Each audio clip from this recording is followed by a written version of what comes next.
السلام علیکم YouTube family, کیسے امید کرتے ہیں کہ آپ خیریت سے ہوں گے۔ اللہ کے حکم سے اور آپ کی دعاؤں سے میں بھی بالکل ٹھیک ہوں۔ اللہ عز و جل بندے سے نزدیک تر ہے۔ نفس انسان کے اندر ہے اور شیطان نفس کے نزدیک حملہ آور ہو جاتا ہے، لہٰذا اپنے نفس کی نگرانی کرو، شیطانی حملوں سے بچ جاؤ گے۔ سنت مصطفیٰ صلی اللہ علیہ وسلم کا سب سے بڑا مقصد یہ ہے کہ بندہ ہر وقت اپنے رب کی طرف متوجہ رہے۔ دنیا داروں کے دلوں میں دنیا بسی ہوتی ہے اور اللہ والوں کے دل میں اللہ بسا ہوتا ہے۔ اگر تو بھی اللہ والا بننا چاہتا ہے تو اپنے دل میں اللہ عز و جل کو بسا لے۔ دنیا کو اللہ والوں نے مردار کہا ہے، پھر کیوں وہ اللہ والوں کے پاس رہے۔ اس دنیا میں ہر کوئی رنج و غم میں مبتلا ہے، اگر بے غم ہونا ہے تو اللہ کا ولی بن جا۔ اللہ والوں کا چڑھایا ہوا رنگ کبھی مانت نہیں پڑتا۔ اللہ اپنے بندوں کا سب سے بڑا قدردان ہے، اسی قدر کی بنا پر اللہ عز و جل کے بندے شاداں رہتے ہیں۔ ہر دم یہ کہو کہ اے اللہ میرے حال پر رحم فرما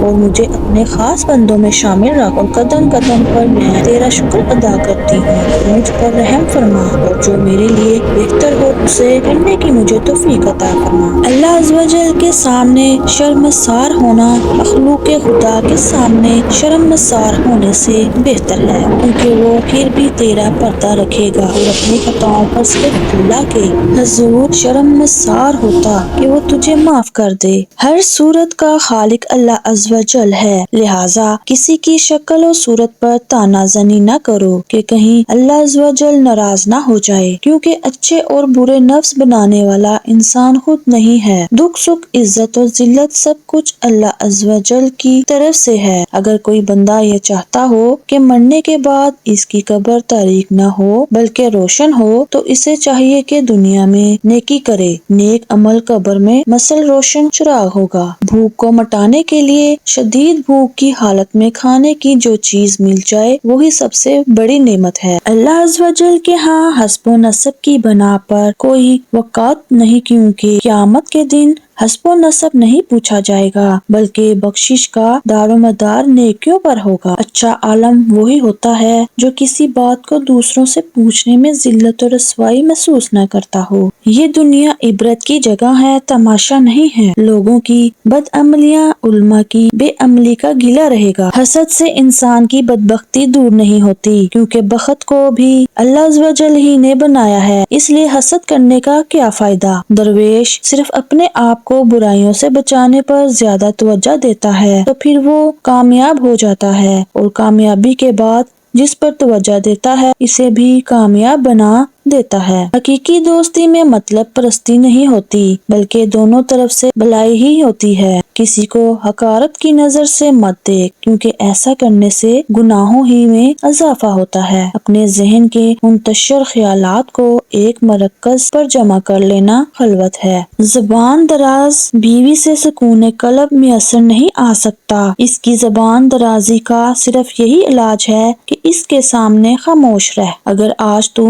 کسی معاملے میں کسی کے ساتھ خود غرضی کے ساتھ پیش آئے گا تو کل کو کوئی تیرے معاملے میں خود غرضی کا اظہار کرے گا، اس لیے خود غرضی سے بچا رہ۔ بیکار اور کام چور لوگ نجوم کا سہارا لیتے ہیں، جو محنت کا عادی ہوگا وہ نجوم پر اعتبار نہیں کرے گا۔ برا پڑوسی اچھا نہیں ہوتا، کیونکہ برے پڑوسیوں سے ہمیشہ پریشانی ملتی ہے۔ اس سے بچنے کے لیے ہمیشہ اللہ عز و جل کی پناہ مانگو۔ ظالم کو کبھی نہ کبھی غریب کی آہ لے بیٹھتی ہے، لہٰذا اس سے بچنے کی کوشش کرو۔ رزق کا انحصار عقل پر نہیں بلکہ نیک نیتی اور محنت پر ہے۔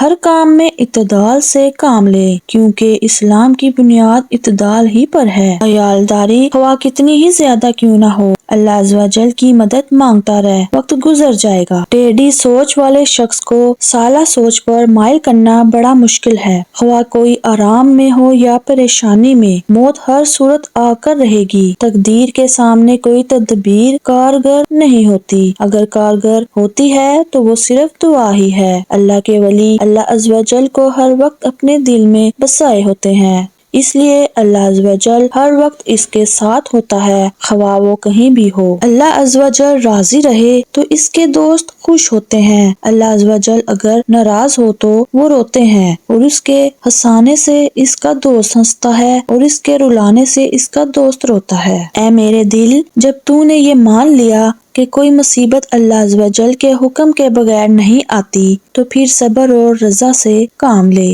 اور پھر دیکھ وہ تجھے کیسے راہ ہدایت پر قائم رکھتا ہے۔ مگر کیا کروں، کاش تو اللہ عز و جل کی اطاعت میں پختہ ہو جائے۔ اے میرے اللہ، جب تو میری ہر چیز کو خوب جانتا ہے تو پھر مجھے دولت سکون سے قرار دے۔ اللہ عز و جل کتنی شان والا ہے کہ جب وہ کسی چیز کا ارادہ کرتا ہے تو کن کہہ دیتا ہے تو وہ ہو کر سامنے آ جاتی ہے۔ جب وہ اپنے کسی دوست کی عظمت چاہتا ہے تو اپنے حکم کو اپنے بندے کی زبان سے بھی ظاہر کر دیتا ہے۔ انسان کے لیے وہی کچھ ہے جس کے لیے وہ کوشش کرتا ہے۔ جو شخص اپنے ظاہر و باطن کی اصلاح کر لے تو وہ دنیا اور آخرت میں بے خوف اور بے حزن ہو جاتا ہے۔ یہ اللہ عز و جل کا کتنا بڑا انعام ہے۔ دنیاوی خوف اور غموں سے بالکل بے نیاز ہونا ولادیت کے انعامات میں سے ہے۔ موت سے پہلے اللہ عز و جل سے سچی توبہ کی توفیق مانگنا اہل ایمان کے لیے اوصاف میں سے ہے۔ اللہ عز و جل اور اس کے رسول صلی اللہ علیہ وسلم کی اطاعت مومن کو معاشرے میں معزز بنا دیتی ہے۔